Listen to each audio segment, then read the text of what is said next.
Hi అండి అందరికీ. ఈరోజైతే ప్రెగ్నెన్సీ టెస్ట్ ఇంట్లోనే ఎలా చేసుకోవాలో చూపిస్తాను చూడండి. ఇదైతే 100% రిజల్ట్ అయితే వచ్చేస్తుంది. దీని గురించి అయితే చాలామంది తెలిసే ఉంటుంది. తెలియని వాళ్ళ కోసం అయితే ఈ వీడియో. ఇదైతే ప్రెగాకేమ్ కిట్ అయితే తీసుకున్నాను.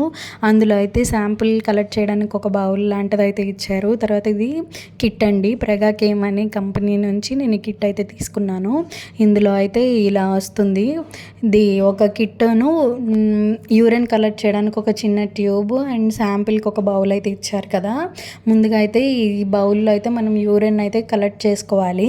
ఈ కలెక్ట్ చేసిన యూరిన్ని ఈ ట్యూబ్లోకి అయితే తీసుకొని ఒక 2-3 డ్రాప్స్ అయితే ఆ కిట్లో అయితే అక్కడ హోల్ ఇచ్చారు కదా, ఆ హోల్లో అయితే అలా 2 డ్రాప్స్ అయితే వేసుకోవాలి. మనం 2 డ్రాప్స్ అట్లా వేయంగానే ఒక రెడ్ లైన్ అయితే ఫామ్ అయిపోతుందండి.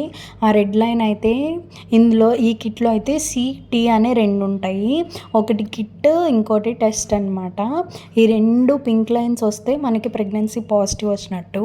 ఒక కిట్ దగ్గరే వస్తే ప్రెగ్నెన్సీ నెగిటివ్ అనమాట. ఒకవేళ T దగ్గరికి వచ్చి C దగ్గర మాత్రం పింక్ లైన్ రానట్టయితే కిట్ ఫెయిల్ అయినట్టు అనమాట.